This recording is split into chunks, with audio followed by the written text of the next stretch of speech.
And I saw a study, and I was like, well, this is fantastic news. But it's yet another loss for the Corona Bros because so many people out there, so many of them said, hey, you know what? There is no way that you're going to be able to play a NFL season with fans present or a college football season with fans present.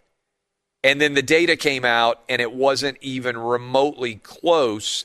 And the numbers actually found, and this is a study, in college football and the NFL, there was no impact in terms of COVID spread from having NFL or college football games that took place. And what they did, and I'm reading from this study, it said that there was not an increase in COVID cases per 100,000 residents in the counties where NFL and NCAA games were held with in-person attendance. Our study, this is the study, you can go read it at Outkick.com, by the way. It's up, or you can go check and see this link if you scroll through my tweets at Clay Travis. Our study suggests that NFL and NCAA football games hosted with limited in-person attendance do not cause a significant increase in local COVID-19 cases. And it's a really deep, detailed study that I would encourage you to go check out. But it flies in the face of everything that the Corona Bros told you basically all season long. And it's not just that study either. It's also the case that the same weekend, there was another big event that everybody told you was going to be a super spreader event. And I'm going to dive into this in a large detail at the top of hour 2 because I'm going to read some of the headlines that were all trying to terrify you about the Super Bowl. But it's now been 2 weeks since the Super Bowl was played in Tampa. And do you remember all of those reports out there about what was going on in the parties? They were saying, oh, my God, look at some of these people in Tampa. They're not wearing masks. Florida's a mad zone. There's going to be so many new cases that emerge from the Super Bowl. And it's now been over 2 weeks since the Super Bowl was played in Tampa, 15 days to be exact. And cases have actually continued to plummet in Florida, such that there is, I think, a strong argument to be made that there are going to be full stadiums much sooner than a lot of people anticipate. Let me just walk you through this. So my kids are out of school again for snow, but we're fortunate they've been in school all year since August, and there have been virtually no major health-related issues that have ensued with our local school districts associated with COVID. In other words, it's been safe for kids to be back in school there. You guys know who listened to this. I went to NFL games in limited crowds. I went to college football. I went to college basketball. I am not afraid of living my life. In fact, although we got snowed in for the whole week last week, I am getting on an airplane on Wednesday and flying down to Mexico for a short vacation, coming back shortly thereafter. I'll be out on Thursday and Friday. But it got me thinking. And Dub, you, I think, just got on an airplane too. And so I want to bring you up for this conversation also. How full was your flight? You were one of the few flights that was able to leave Nashville and land in Texas. Even though there were big storms in both places, you somehow thread the needle. So let's go first to the airport. How many flights actually got out of Nashville last week when you left town to go back to your hometown of San Antonio? Well, I left on Wednesday, and I know that Monday and Tuesday there was pretty much nothing left at all. On Wednesday, I get through security. I look at the computer screen that has all the flights.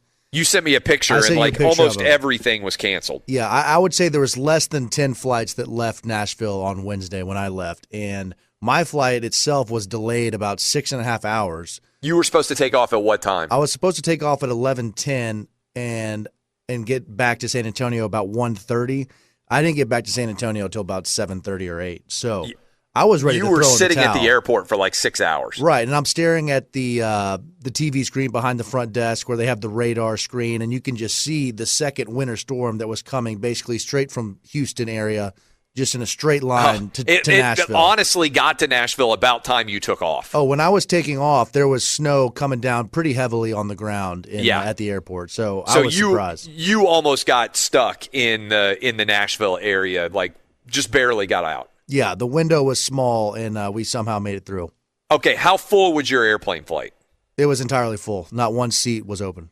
What airline were you flying? I was flying Southwest. And it makes sense, though, with all those flights being canceled the 2 previous days, a lot of rescheduling and reshuffling going on. So, but you imagine pretty much – I've been on a couple flights in the past couple months, and they've been all pretty much full. Okay, so you've flown as well as I have. But my point on this is – there's like whatever it is, 140 or 150 people crammed into close proximity on an airplane flight, and you're wearing your mask, but what do they bring you, like a can of water, I think, around on a Southwest flight or whatever it is, maybe like one little snack. You can pull down your mask and eat, whatever it is. My point is, were you flying? Did you know anybody else on your plane? No. So where were you? Were you aisle, window, or middle? I was on a window seat. All right. So you are in extremely close proximity with strangers on an enclosed airplane flying for multiple hours in the middle of the winter, in the middle of the COVID pandemic, right? Not to terrify you in retrospect for what you did, but you made that choice. You couldn't right now make the choice to go sit outdoors and watch a Major League Baseball game, also sitting potentially next to people you don't know. If you had to just think about it logically, which do you think would be safer? Going to a Major League Baseball game or flying on an airplane, outdoor Major League Baseball game? I think every person you would ask that question to would go with the baseball game. Okay. So one of the now that we know that the data reflects there were no super spreader events surrounding NFL and college football games, according to that study I just shared with you, isn't there a pretty clear sign that we could bump up the overall number of people allowed inside of stadiums from 25%, let's say, to 50% without having to create a massive issue inside of the stadium? And that even in a half-full stadium, if they continue to kind of segment where people could sit, don't you think it would be safer to be in a half-full outdoor Major League Baseball stadium than sitting in an enclosed tube of an airplane? That would make sense to me, yeah. Absolutely. And look, I'm not pretending that you and I are, germ experts. But my point is, airplanes are taking off all over this country, and they're no longer even leaving, as if the middle seat being empty is going to change things. Like some airlines are still doing that, but you flew on a completely full flight.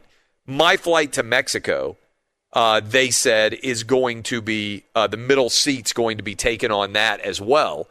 And so if all of those things are in play right now, doesn't it seem like if you were just being rational, that at a minimum, Major League Baseball stadiums, outdoors where we know that COVID spreads much less, doesn't it seem like a half-full Major League Baseball stadium would be safer than taking an airline flight?